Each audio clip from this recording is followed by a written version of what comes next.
oranges!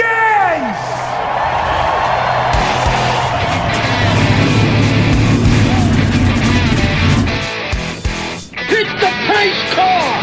What for? Because you hit every other damn thing out there. I want you to be perfect. When I'm driving, I got a guy on the radio who talks to me. It's him. He talks to me. Well, I wanna be a race car driver. Pretty girls eating from my hand, yeah. Wanna live a life of fun and danger. No sweating working for the man, alright. Well, I wanna be a firefighter. Cool-headed when the heat is on, yeah. Save a baby from the burning building. Take all the blue sleepless sun, alright. No, he didn't slam you, he didn't bump you, he didn't nudge you, he rubbed you. And rubbing, son, is racing. Hey, race fans, welcome to the Hoobazoo Radio Network, and welcome to Drafting the Circuits. My name is Frank Santoroski. I'll be your host for the next hour as we go over this week in racing.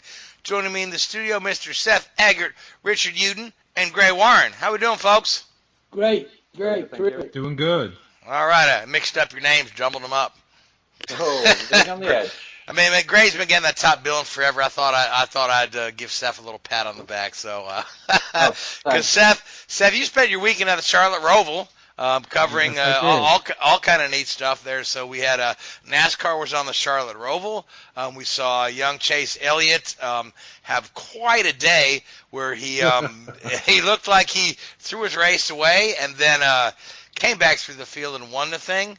And also this weekend at Charlotte, we had Josef Newgarden run his Indycar for some demonstration laps there at the Roval, much to the delight of the crowd, causing a lot of buzz for Indycar there, and Newgarden, for his part, really enjoyed that.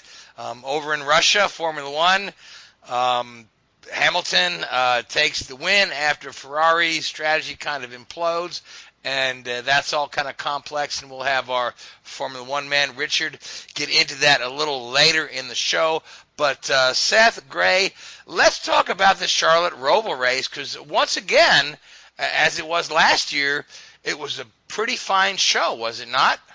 Oh, it was absolutely great. I think you couldn't ask for a better race. I mean, it had all the elements. It was kind of like a short track race in the close quarters racing. The cars, you looked at the cars that finished, they looked like they'd raced at Martinsville and leaning on one another and a little beating, banging. I mean, I think if you were a fan, you should really love that because I mean, it's almost like a, NASCAR doesn't have a street course, but that's almost like what I would envision a NASCAR race on a street course would be like. But, and just to see what the 9 car, Chase Elliot, man, I tell you what, his drive through the field was incredible to watch and fun to watch. And, I tell you what, if you were a race fan and didn't enjoy that race, you're not going to enjoy any race. Oh, I agree with you there. And I mean, and Chase Elliott, the kid just keeps getting better and better. I mean, honestly, well, we already know he's a fine road racer, but this, I mean, he was really, I mean, he missed the turn on the restart. He locked up the brakes, went straight right into the wall, tire barrier, right into the tire barrier, and we all thought he was pretty much done for the day, or at least, going to lose a lap or maybe finish outside the top 10. But my gosh, this kid just stuck with it, didn't he, Seth? He restarted 37th. One lap after restart, he had gained 16 positions at a track that no one said passing was easy. Just about every driver was complaining that you can't pass. Just like last year. I think Chase Elliott proved otherwise. Either that or he was just that damn good this past weekend. He basically tried to lead everybody off the cliff like Brad Keselowski last year. And somehow he came back. He won. It was a career day for him.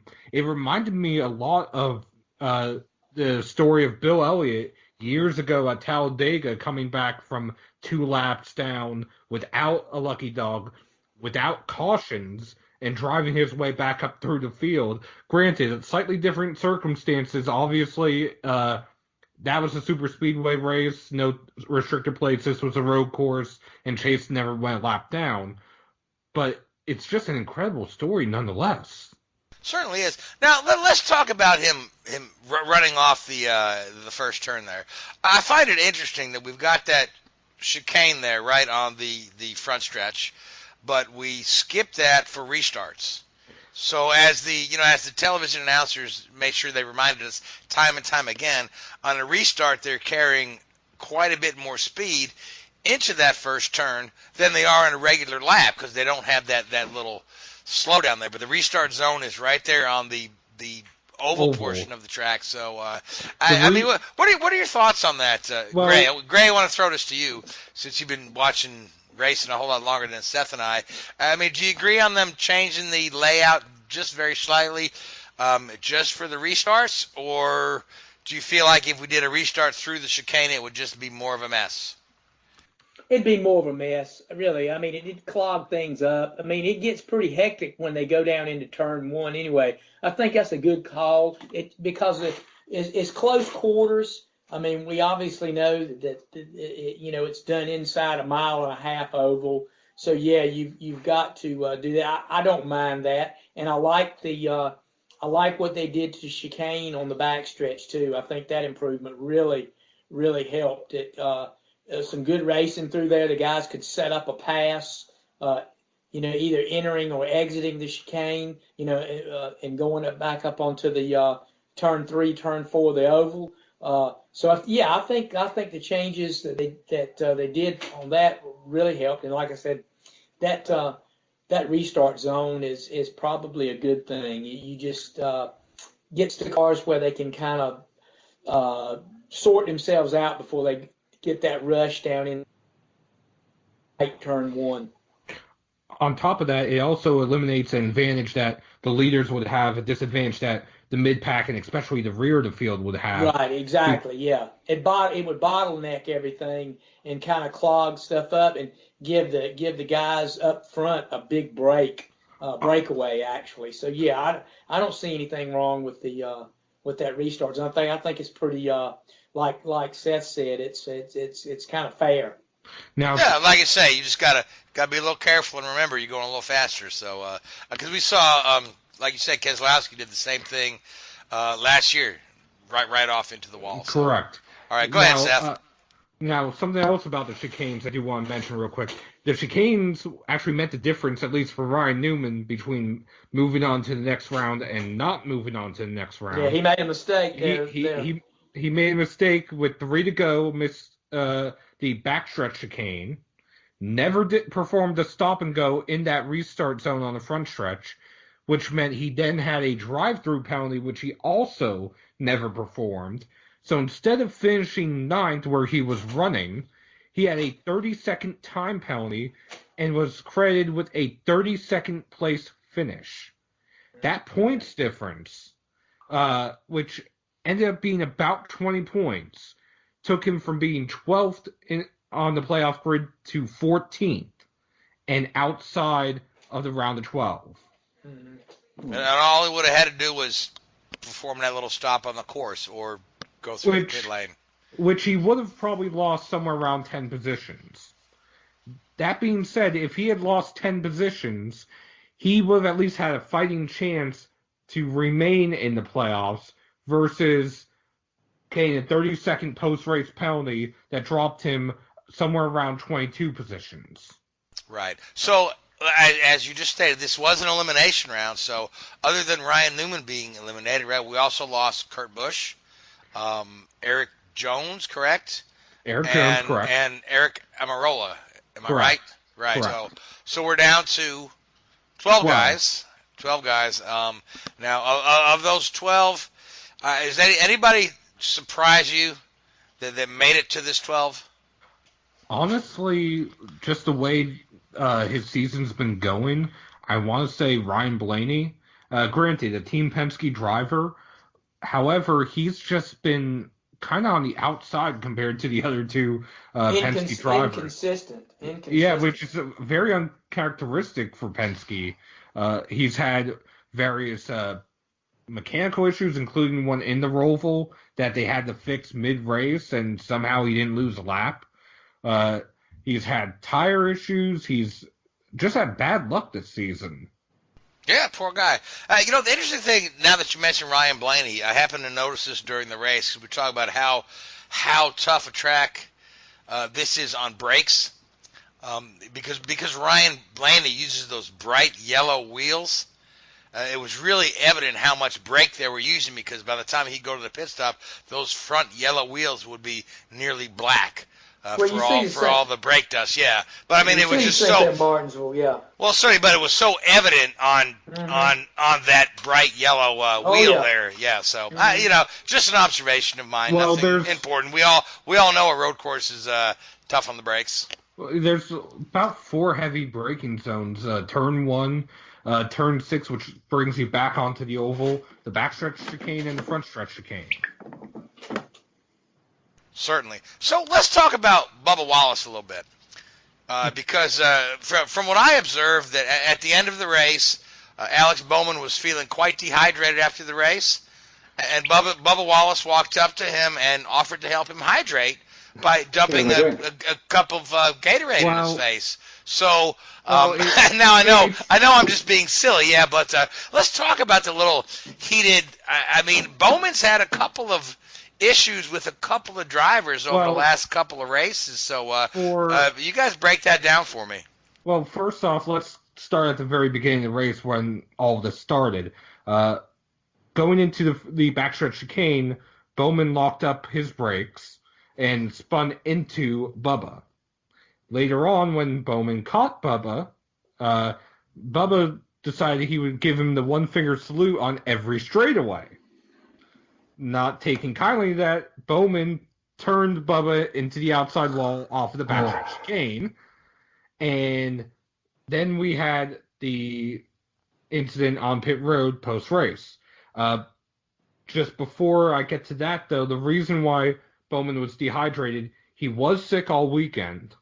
That being said, during the red flag to clean up the axle grease from Garrett Smithley, he was not given a water bottle by NASCAR.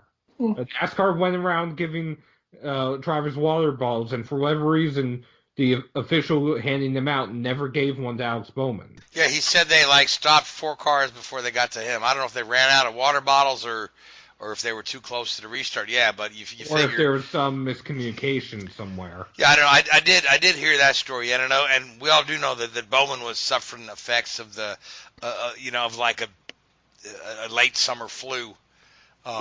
Going into the race.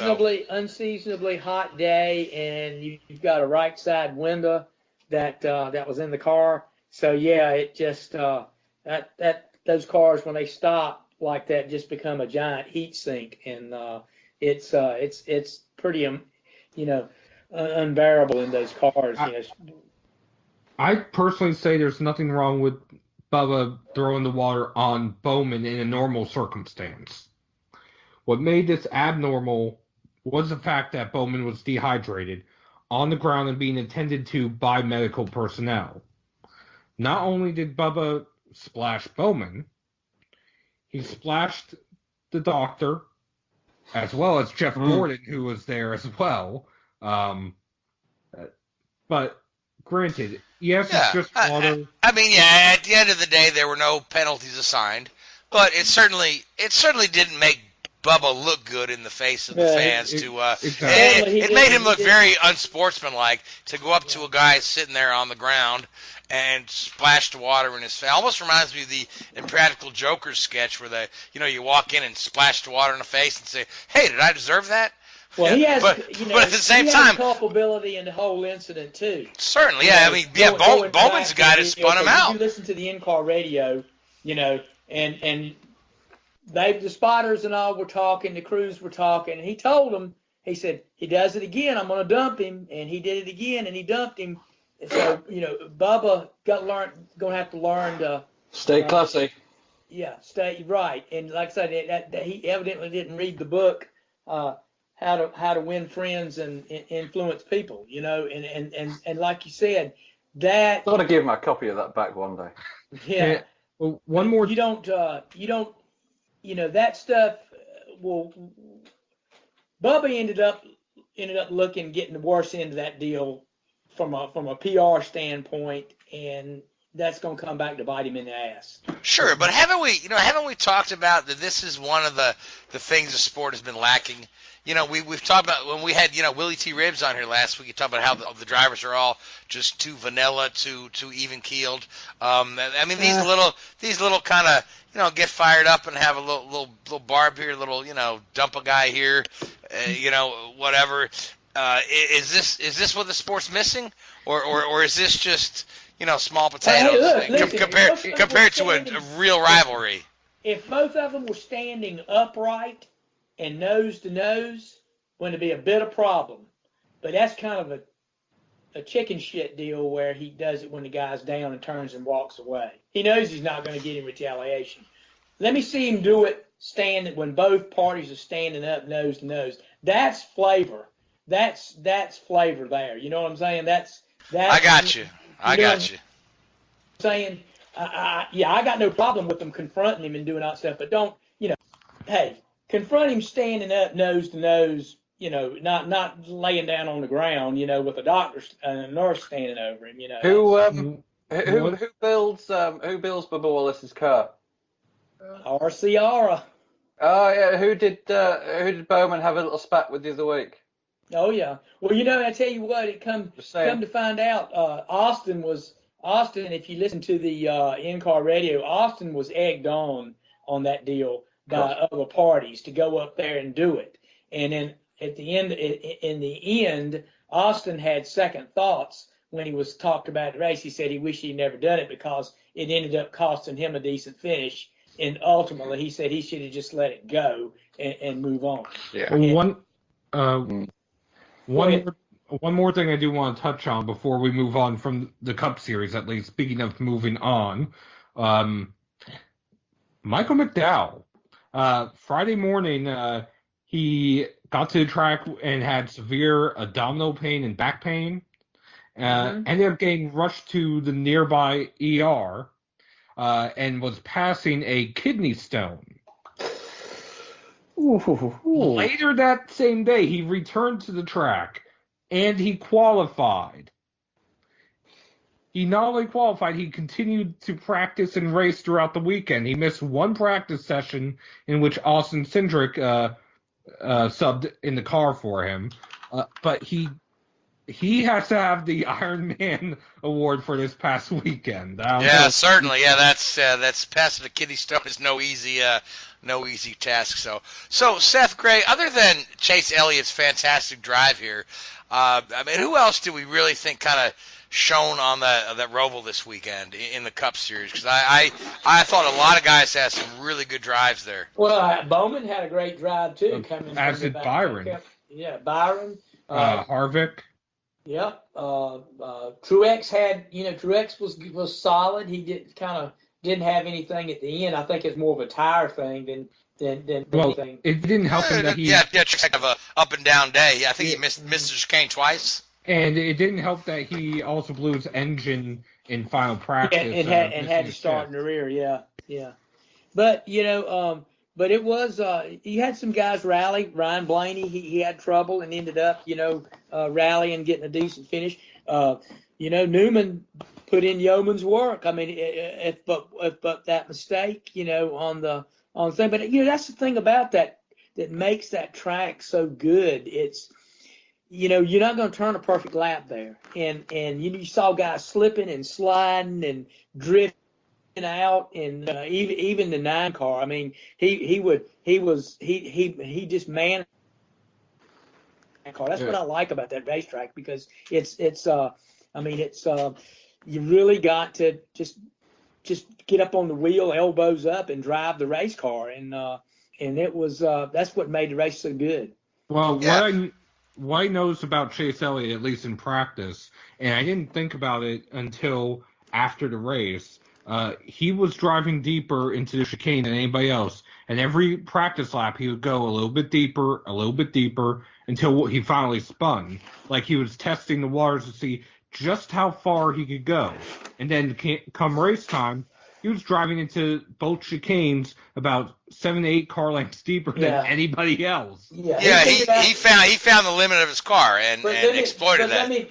Let me say something else on that about that 9 car too, and this goes back to Watkins Glen. And the boys at Hendrick have found something there, because that car has, as witnessed at Watkins Glen, that car has incredible drive off the corners. At Sonoma, he was running well. Yeah. Until the water pump water belt broke. They've really worked on their package, and they've got some incredible drive off in their cars. I don't know whether we'll see something, see him run well. He's run well at Martinsville before, but I wouldn't be surprised to see him be pretty good there going back. Yeah, I think the remaining tracks in the playoffs, there's a few there that really suit Chase quite well, and we may see him in that Final Four. I mean, it would not surprise me. I mean, there's a lot of really tough guys still out there, Kyle Busch and Martin Truex and Kevin Harvick, certainly, as well as the two Penske cars. But it wouldn't surprise me to see, Chase go very deep into this playoff season. A bit like he did in Turn 1. Yeah.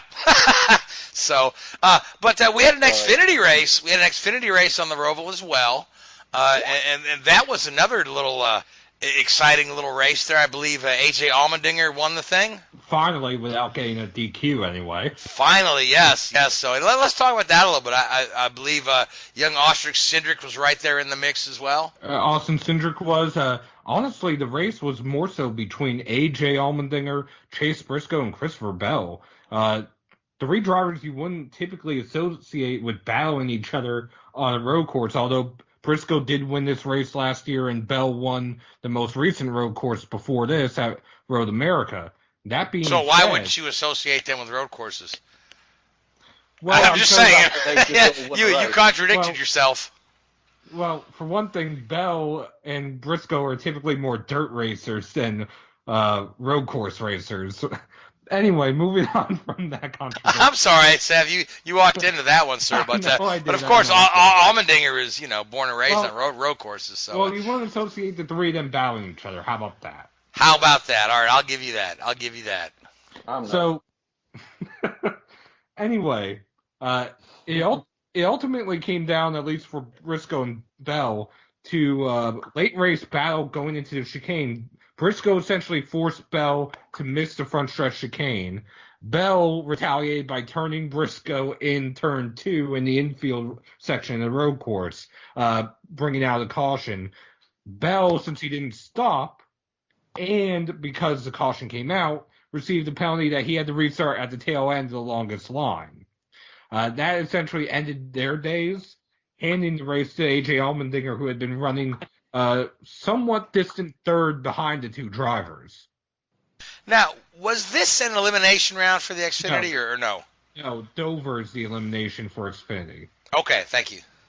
Now, there were some other notable stories in the Xfinity series. You had Alex Labbe, who's a regular in the Pinty series. He skipped the Pinty series season finale to come and run the Roval. He started 6th and finished a career best 6th. It's his second career top 10. Post-race, when I caught up with him, and I asked him if point blank if it was worth it skipping the Pinty Series season finale to come here, and he said, "I just finished in the top 10 at Charlotte. Of course, it's worth it." Yeah. What sort of question was that, Seth? Jeez, come on. Come on, Seth. Let me ask you this question, okay? Now, I'm familiar with the Pinty Series, which it used to be called CASCAR, which is, Canadian NASCAR. But where does the Pinty's Series, car and horsepower kind of fall in the scale of it? Is it similar to an Xfinity car? Is it closer to a Cup car, or more like an ARCA? More like an ARCA. The Pinty Series, along with the Peak Mexico Series and Whelen Euro Series, all use virtually identical cars. Okay, thank you so much. I didn't know if that the Pinty's was kind of top level or if they were somewhere there in between. But yeah, you've answered my question. And on top of that, NASCAR did announce some ARCA news today. The ARCA Menard Series will continue its 20-race schedule virtually unchanged. The K&N Series will now be the ARCA Menards East and ARCA Menards West Series with 6 to 8 races each. That's a part of their merger with the ARCA Series. And then so are they losing K&N as a presenting sponsor? I'm not entirely sure because they also announced there'd be a 10-race short track showdown championship with a sponsor to be announced for that. So I think K&N might be shifting from 2 separate series to the championship within a championship. Yeah, Okay. there was also some other NASCAR news too. Some changes coming to the Cup Series for next year. One of the issues there is they're going to further reduce the number of crewmen that accompany the team, down from 12 to 10 Per car. Per car. They are limiting the wind tunnel dates, the wind tunnel Per time, organization. wind tunnel time by organization. And you have to, there's only certain approved wind tunnels. They may add more to that list later, but I think it's 150 hours Correct. that a team can have during the course of the year. Which I do want to state real quick. It sounds like a lot of hours. However, there's teams right now that are spending 24 hours a week every week in the wind tunnel, which equates to somewhere around 1,300 hours a year. Right, and generally a shift is either 8 to 12 hours at a time when you go. So yeah, you put those together and you can burn 150 hours up pretty quick. Also, there's some other some more engine rules and chassis rules. Yeah, that have to do with the engine. I mean, the sealed engines and the sealed short blocks. This gets on the technical side. Also, as Seth just alluded to, a team can only have 12 chassis per car number. Yeah, 12 chassis At per any car one number time, in isn't its it? rotation. Active chassis, plus Right. another 4 inactive. Right.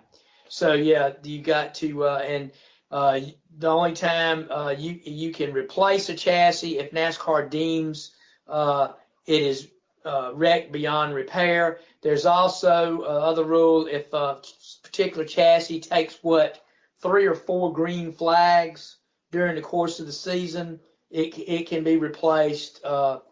It's a convoluted rule package. You got to sit and read it. Really not. Piece by piece. It's meant to be a cost reduction. Right. All of it is. Which, yeah. For example, I know this because of what Stewart-Haas Racing had said when they switched from the Ford Fusion to the Mustang. They had to go and body 120 chassis. Mm-hmm. They have 4 cars, so that means they had for each car number at least 30 chassis. And Seems like overkill. And Kevin Harvick in the Clash, when in Clash practice, when he and Ryan Newman got stuck in the mud, which was the first time we got to see the winch system that the tow trucks have, instead of actually having to go under the hood and possibly damage parts of the car. Kevin Harvick had said he hoped that they didn't just destroy a $750,000 chassis. So if you do the quick math, one car, $750,000 per chassis, comes out to somewhere around $2.8 million. Yeah, so and by limiting that to 12 per car number, you're cutting it by over half. Well, it significantly levels the playing field too, where you got, Stewart-Haas maybe has 30 cars per car number, where maybe a Levine Family Racing has 3. Correct. Do we know when the common chassis is coming into play? Is that next year or the year after? That's 2021, the next gen car. It's been renamed Next Gen. It's no longer the Gen 7. Okay.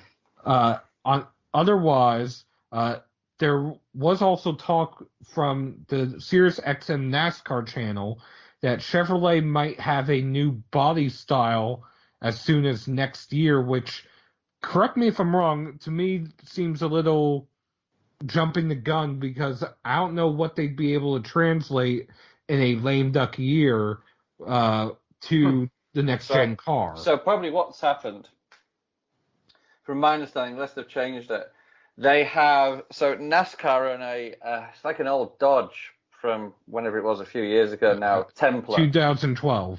And basically you have a window that you can operate within in terms of your downforce levels that you generate from your wind tunnel numbers.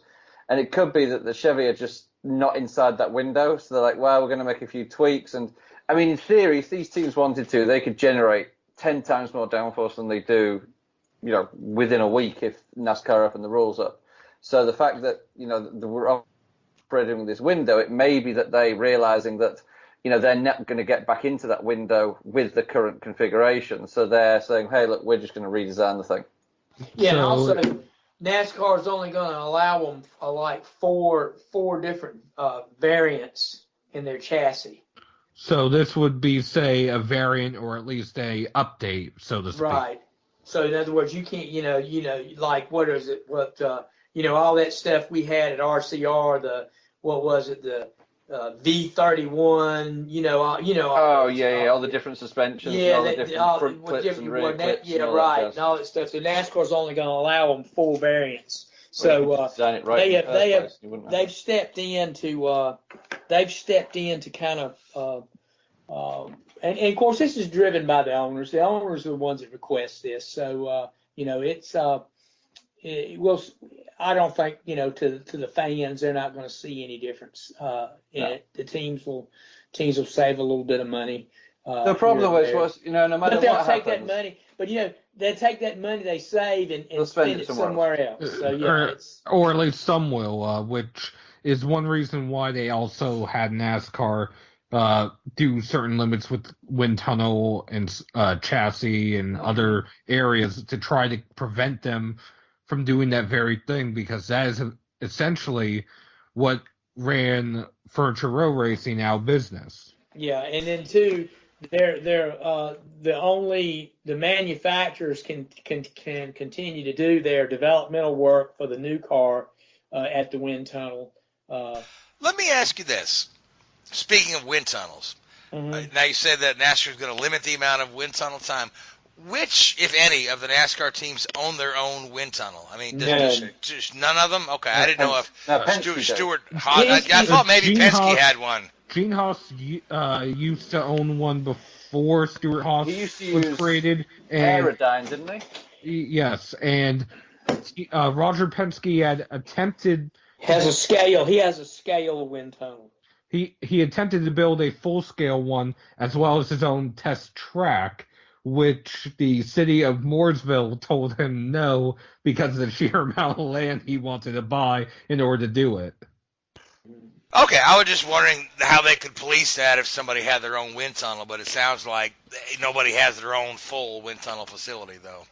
No, there's several. There's one rolling wind tunnel in the Charlotte area. In fact, there's only several of those in the world. And teams from around the world will schedule time in that particular. I think there's four, isn't there, that NASCAR have got on their schedule? But I'll tell you, it's not going to be long until the big teams, with the big budgets, are going to start squirreling chassis off to wind tunnels around the world to get test. Yeah. I mean, Toyota, as in the road manufacturer, the car manufacturer will have 2 or 3 wind tunnels for car manufacturing, so it wouldn't be beyond the realms of possibility they squirrel a chassis somewhere. Or another possibility is the alliance system that, say, Gibbs has with Levine, or even say RCR has with Petty, might become stronger or be forced to become stronger since it's per organization. They could, in theory,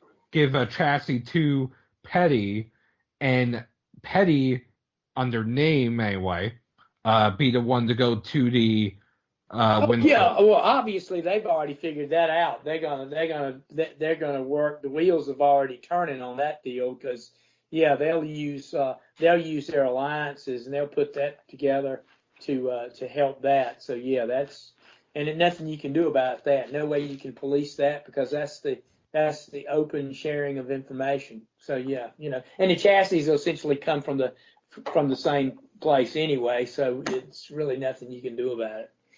But it's just like the rich get richer. It's still gonna, the big teams are still gonna have the upper hand in those things, regardless of what you do.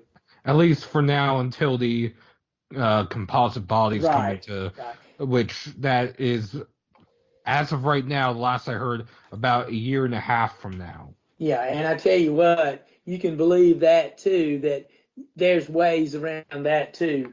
They'll build ovens to put those bodies in and tweak them.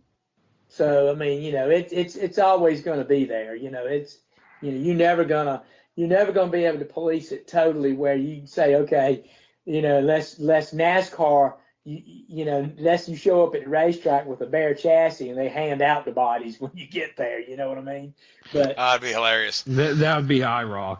Yeah. Now, guys, we had, in addition to Xfinity and Cup, there was another car running around that Roval this weekend, and that was Josef Newgarden in the Penske car. So, Seth, you had a chance to witness the demonstration laps and to sit in on the press conference. So what was the general feel of the folks there at Charlotte to see an Indycar come around there? And I believe I heard that the lap times were nearly 11 seconds faster than 14 seconds faster than the Cup cars, and that's just Joseph doing demonstration laps. That's not even with proper testing or setup. So, but it's no surprise that an Indycar is quite a bit faster and more nimble around a road course, than a NASCAR chassis. But overall, what was the feel there? It seemed like folks there were quite excited. There was a lot of excitement. The pedestrian bridge in the infield that goes from the outer portion of the infield road course to the inner portion of the infield road course, it was standing room only up there just to watch him run the 8 or so laps that he ran. Joseph was excited about it. Logano was excited about it. It was hard to find anyone who wasn't excited about it. In fact, I didn't find anyone who wasn't excited about it. But that being said, Newgarden expressed interest once again in maybe doing a seat swap. He and Joey were actually talking about attempting to do one this weekend, and when they took the idea to Tim Cindric, he shot them down because they had no testing here with the IndyCar, which that actually makes it a little bit more interesting what could have been.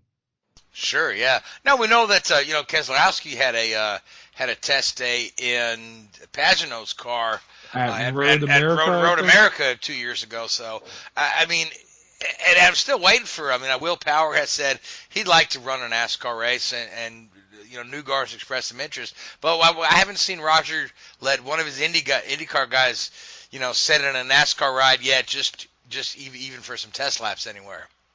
That's correct. Blaney as well expressed interest in an IndyCar, or at least testing one, let alone racing one. There were a number of off-the-wall questions for drivers throughout the day. I want to say there was somebody who asked Jack Roush if he even expressed any interest in ever owning an IndyCar, which Roush replied with he believes race cars should have doors on them, but that's another conversation for another day.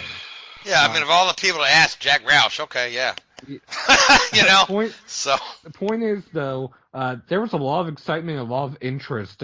You had basically a crowd of fans following Newgarden wherever he went, whether it was to the ARCA garage where they had the IndyCar waiting for him, to pit road, to NBC's Peacock Pick Box, to the media center. Everywhere he went, there was a crowd following him, which the last time I saw a crowd following anybody at Charlotte, I want to say was when Chase Elliot made his first Cup start at Charlotte, and when Kyle Busch came back from his ankle injury here. All this bodes well, for the whole talk that maybe IndyCar would like to race on the Roval, although the the powers that be in the series being, Mark Miles have kind of cooled the jets in that for a little bit. So they're not, the talks aren't serious, but I do believe that there are folks within Bruton Smith organization and within NBC who would like to see this happen. So never say never is all I'm going to say on that. IndyCar may come here one day. IMSA may come here one day.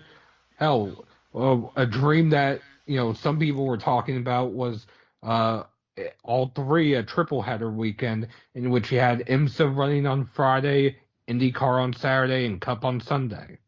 That would be a lot of fun. I would go to that. Richard, do you go to that? I'd probably go to that, yeah. Well, it's tough to get you out of the house unless it's a golf course. So. All right, so we're off to Dover, correct? Yes. Yep. All right, so who do y'all like for Dover? Passed them on the way home from work today. Yep. Passed some trucks headed that way today as well.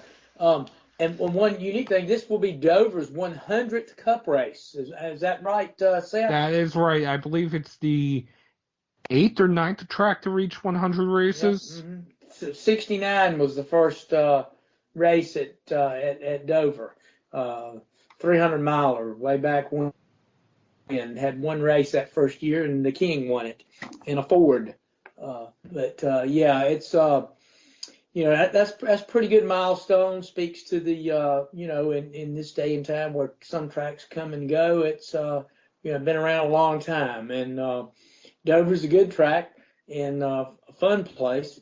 Of course, it's been reconfigured once, where they went from asphalt to concrete, and usually you see some pretty good racing up there. One good thing that I like they did. It used to be a marathon. You used to run 500 laps up there, and it took all afternoon long. The other thing that a lot of people like is they actually have a tunnel now, so you're not trapped inside the track until there's a caution that you could play chicken. Yeah, you had that crossover walk over the backstretch too that you could get out there too. But yeah. Oh gosh, Jimmy Johnson's owned the place, or has in his career, but fallen on hard times up there in the last 4 or 5 years up there. I tell you, I'm going to say this weekend I'm gonna stick with the guy that's got the hot hand right now. I'm gonna say Chase Elliot. He's run well up there. Finished second a couple of times up there. I'm gonna say he gets the win. Apparently, we're doing picks for the race already. Yes, we're doing picks for the race. Richard, your turn. Truex. He's been a bit quiet. Well, no, he hasn't. He's won those 2 races, but I'll shut up. Truex. All right. Seth? Well, since Greg took my first pick and Richard apparently took my second pick, I'll go with Alex Bowman. Okay, and I'm going to go with Kevin Harvick. So that's where we're at for Dover. Dover in a week's time. Now, Richard, let's talk about the Formula One race in Russia. Ferrari, Leclerc. Was it? This is 4th consecutive pole. Yeah, 4th consecutive pole. First time since Schumacher, I think, in a Ferrari did that. The kids. The kid's on a roll, isn't he? Yeah, but picking it up, and they had some pressure on. Team orders at the start, and it didn't go quite right. So I'm going to let you explain that. Okay. So first of all, the whole thing was being blown massively out of proportion, in my opinion. The start at Russia is basically the longest run from the start line to, they call it turn 2. There's a little kink which they consider turn 1, basically to the first serious braking zone. And Ferrari being 1st and 3rd on the grid, they played it smart. They didn't block Hamilton, so Hamilton didn't get a slipstream. They allowed Vettel to get the slipstream from the back of Leclerc, and that enabled Vettel to pass Leclerc into turn 2. There was agreement that if that was, obviously it was a manufactured move, that Vettel would then let Leclerc back past as a only fair, really, which I agree to. And I'm not a big fan of manipulating race results, but I think that was about right. So the problem was Leclerc couldn't get close enough to Vettel to pass him. and they were going backwards and forwards on the radio. And Vettel sort of maintained this 2.5 second gaps. So, or 2.5 second gaps. So Leclerc couldn't really get close enough to him to have a sensible pass without putting Vettel into the clutches of Hamilton, who was running third. Now there was a bit going backwards and forwards on the radio, and Leclerc was a little bit unhappy naturally. But Ferrari said, look, we're going to sort this out later in the race when there's no risk to 1-2 positioning on the track, which was fine, And Leclerc did appear to understand that, and I hope he would. I think he's a pretty smart guy, and in the cold light of day, he'd probably understand that that's the team's sensible situation. But of course, it didn't work out like that, did it? There was a pit stop sequence that went through. Vettel came out, and Leclerc was closing on the undercut a little bit there, and then Vettel had would it be an overcut, wouldn't it? Because Vettel pitted first. Vettel had an engine failure or a KERS or MG UK failure or whatever part they call it. No, I mean, either way, however you want to call it, his mechanical car was failure. Dead on the track. Yeah, mechanical failure. Now, unfortunately for Ferrari, that resulted in a virtual safety car, and that was the worst possible outcome for Ferrari, in that it allowed Hamilton to pit and get out ahead of Leclerc. So it basically screwed the race, really. So you had a scenario where Hamilton then took the lead, Leclerc was second, and Bottas third. Restart the race, Leclerc just couldn't get close enough to him on all the tyres. They had a little bit of, backwards and forward. And then it got to the situation where there was another virtual? I think it was a full safety car when I think one of the Williams cars, George Russell, had brake failure, hit the wall, so they brought out the safety car for that. Leclerc took the gamble and went on sort of newer, still not new, but newer soft tyres, and wasn't able to get past Bottas. So it was Mercedes 1-2 with Leclerc coming in third. Now, the whole media is making this huge thing about how Ferrari team orders cost them the race. No, it didn't. Absolute lot of drivel, that is. The team orders did not cost Ferrari the race. No, the engine failure did. A little bit of bad luck, and the failure to Vettel's car. A perfect storm scenario for Mercedes. They took advantage of the situation. So to turn around and say that the team orders cost Ferrari the race is absolutely ridiculous. And again, headline grabbing, uninformed journalism, I'm afraid to say there. So now but at the end of the day, right, despite the fact that we had another Mercedes 1-2, Ferrari really looks like the car to beat in this last section of the season. Pitted, yeah, the point when Vettel pitted, he was 7 seconds ahead of Hamilton, which is, I can't remember the last time on raw pace a Mercedes car was 7 seconds down after 15 laps or whatever it was. Ferrari made some upgrades, and they're really, really starting to sort of flex their muscles a little bit. Now, there's an argument there of, is that partly because Mercedes have been of the mentality, okay, we've got this championship wrapped up, we're going to freeze development of the 2019 car, we're going to look at 2020, and Ferrari are still doing 2019 development. Maybe the case, I don't know. I haven't seen any major updates from Mercedes these last few weeks to sort of corroborate that. Obviously, Ferrari have bought some updates, and some of those updates may carry over to 2020 as well, so who knows? Ferrari may be doing their testing in public to try and regain that momentum, and they have done. I mean, it's not going to affect the championship. At the end of the day, Hamilton's sealed his 28th championship, whatever it may be, and Mercedes have got their championship and all that sort of jazz. So there's going to be no big picture effect here unless a huge amount of bad luck inflicts the Mercedes camp, and Ferrari go off and win every race. But which they could, but I think at the same time, very well do. I mean, yeah, even if Ferrari wins every race, I mean, Mercedes is going to be third and fourth. So I don't think they're going to build the gap. But let's talk about Mercedes for a little bit, because Mercedes is in the news as being the engine supplier to McLaren going forward starting next year. Is that correct? No, starting in 2021, I believe. Okay, all right, my bad. So they've got another year with Renault, and then moving forward. Now, what I envisage that meaning is that potentially Racing Point will be moving away from Mercedes. I don't know what their contract is, but I know that Williams have just recently signed a new long-term contract through to 2025, I believe, with Mercedes. So Mercedes will be very, very, very hard pushed to supply 4 teams with engines for next year or for 2021. I mean, 3 is difficult enough, but to be flying 4 would be a real push when you consider everybody else. I think could be Ferrari supply 2, Renault supply 1, and Honda would supply 2. I think off the top of my head.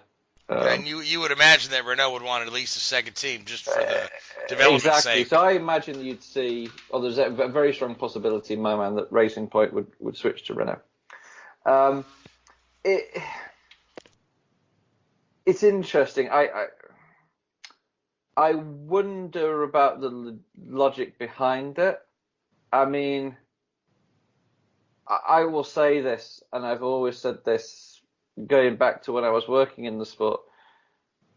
You're not going to win a championship as a customer team. No way. Will the main team allow that to happen? I remember when I was at Williams, we used to, when we were getting close to Mercedes as the factory team, we'd suddenly have to run some pretty aggressive cooling package, which was like sticking a parachute out the back of the car. And it was surprising enough, Mercedes didn't have the same cooling package. So make into that what you will. But, there's those little things which these A teams, if you like, are not going to allow the B teams to do. So it really does. I mean, I know they went through a really, really rough patch, and it was very, very, very difficult for them for a long period of time. But you look at where Red Bull is now, McLaren should have stuck with Honda. If Honda were prepared to persevere and commit to the sport, I think that McLaren should have done the same thing. I think Red Bull have basically, looked out here, for want of a better word. They've got all of the, in the Honda package there, they've got all the pain that McLaren went through, but will benefit from all the experience. So certainly, and Honda's got a fantastic track record in the sport as, getting it right eventually. They do. If they don't get it right off the bat, they've got a long history of winning Grand Prix and winning championships. Apart from 2009. But anyway. Well, yeah. But that was a unique set of circumstances, I think, with the financial downturn. Or is, who knows? Who knows the situation there? But I just think there's something not. I know they made some big changes at McLaren, and they're probably leading that midfield battle right now. They've got 2 very, very good drivers. I've been hugely impressed with Lando Norris. Carlos Sainz Jr. is doing a great job there. They've got a really, really good package, and they've got some really, really good people there. So it'll be interesting to see how that goes. But I wonder what that whole where they see themselves in 5 years' time with that Mercedes package. No matter how much money they throw at it, will they be in a position to beat Mercedes? I question. I think not. Yeah, but I also wonder, is there another underlying underlying story here? Because we do know that McLaren has thrown their hat into the ring in Indycar, and IndyCar is looking for another engine supplier. Is this opening the door to Mercedes to return to IndyCar racing? I mean, there's that potential. You never know, because we got a few years till the next a full 2022 I think is the new engine rules for IndyCar. So and they're trying to tout a new engine. So maybe it's Mercedes and maybe McLaren's behind that. I don't know. That's really stretching things. It is. But again, you always think if McLaren are coming back, Zach Brown has, to quote from my understanding, has said it's a case of when rather than if McLaren enter. Obviously we've seen that with the deal they've announced for next year, but still not a true McLaren entry, is it?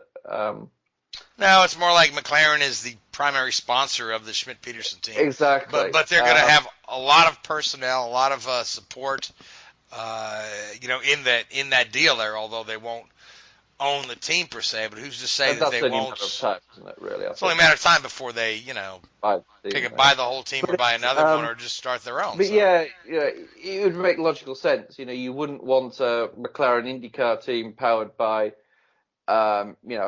Chevy when you've got, a Mercedes engine in the back of their F1 car. I think the stars would have to align for that deal to work. Certainly. So now let's talk about IndyCar real quick in the last 6 minutes of the show. So IndyCar had its first debut test of the new Aeroscreen at the Indianapolis Motor Speedway earlier today. It's from the side view, it looks like a fighter jet. From the straight-on front view, it looks like it looks almost like the windshield on a Jeep. The thing is quite high. It encapsulates the driver's head, although it does look like the opening is large enough for a driver to kind of get in and out of quickly. Certainly they can strap the drivers in. There were a lot of parameters for the test, including different visors, different mirrors, as well as just the aero to see how the would affect the air going over the car, and the additional weight on the front of the car to see if they needed any more wing stuff. So there's not a lot of technical stuff available, but although Scott Dixon said for the first time it was nice and quiet in the car and he could hear his radio pretty well. So there's that, but overall the IndyCar fan base is quite divided among folks who think this is just the most god-awful, ugliest thing in the world. They should either A, go with the Formula One halo, or B, just say, hey, it's supposed to be open wheel, open cockpit, drivers know the risks, blah, blah, blah. That crap argument, to which I say, hey, you know what? Drivers are human beings too. They would like to go home to their wife and kids every night, and their wife and kids would like to know that the paramount is safety in the series. So if we're gonna do away with a safety innovation because it looks quote unquote ugly, I've got nothing to say to folks to say that. I agree. But we'll have to see it. Yeah, we talked about it on this show, and especially with the recent tragic events over in Belgium. And I've got to be careful here, but it's something that's very important to me. But the arrogance and the ignorance of these people that turn around and say, it's ugly and all this sort of stuff, and the quoting of the drivers know the risk. That is the most grotesquely ignorant argument that you could ever imagine for. Yeah, it makes my blood boil to read comments like that. I very rarely get on these internet forums and websites and stuff, but everybody on this panel has seen some of the debates I've had with quite high-profile people on Facebook and the like, and I got no time for it. I think it is absolutely disgraceful, some of these armchair experts' opinions on these things. And at the end of the day, these, as you quite rightly said, these are human beings with families and, loved ones. And, it's just incredibly disrespectful. And especially in IndyCar, that has unfortunately seen its fair share of tragedy in the last 5 or 6 years. Even a little bit like with Justin Wilson and Dan Weldon. These are real people. These are real human beings. And to turn around and say that the aesthetics of a race car is more important than these guys' lives is it's embarrassing. People should be ashamed to have that. Certainly, yeah.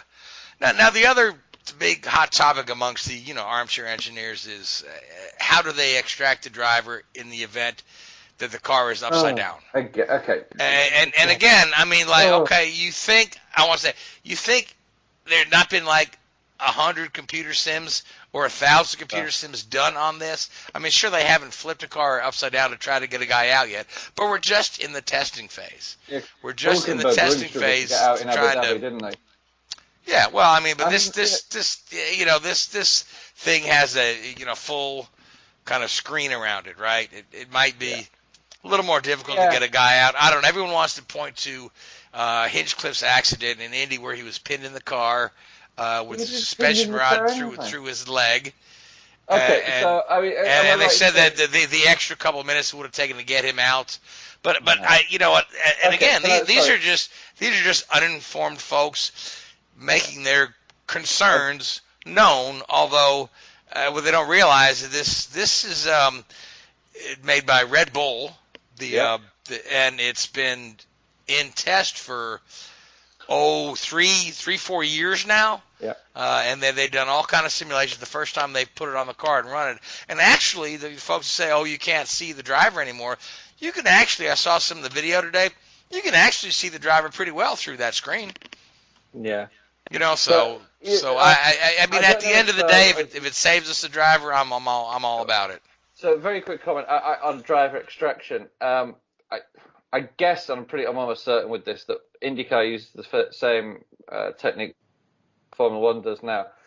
The driver can be removed in seat with some tethers. So if a driver suffers a spinal injury, what they can do is that they actually clamp. There's 4 mounting points in the driver's seat that they can attach tethers to and actually unbolt the seat from within the car, remove the driver still strapped in his seat. So if there is a spinal injury, they don't risk moving the back.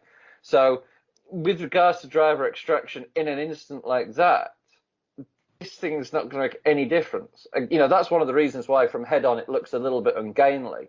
Isn't because the driver's got to get out, it's because the driver's got to get out in his seat. So yeah, of course, yeah. So yeah. All right. Well, a few more tests are scheduled. They're gonna test it at a road course coming up. I believe we're gonna test it at Barber. They're gonna test it at Richmond, and they're gonna have Sebastian Bourdais test it because Sebastian Bourdais is one of the few drivers in the series who actually wears eyeglasses, just to see if there's any distortion between his eyeglasses, his helmet visor, and the screen itself. I mean, they're kind of leaving no stone left unturned here. But we'll see how all that goes. And again, it's not 100% that this will be on the car next year. And certainly when the 2021 car comes out, I'm sure it'll be a little better integrated into the chassis. But it's progress. It's keeping our drivers safe, and that's what this is all about. Anyway, are we racing Formula 1 next weekend, Richard, or no? No, Formula 1 has a week off, and then they're off to Suzuka. Okay, good, because we've got no time to make picks. Because we are out of time. And I want to thank the Hoobazoo Radio Network and thank iHeartRadio, Google Podcasts for on now, and as well as YouTube. And I want to thank you, Seth, Richard, Gray. You guys are great. We'll talk to you next week. You folks that tune in, thank you so much. Talk to you in a week. Good night. WHOOBAZOO, that's Hoobazoo.com. Enter website, enter website, enter website, enter website.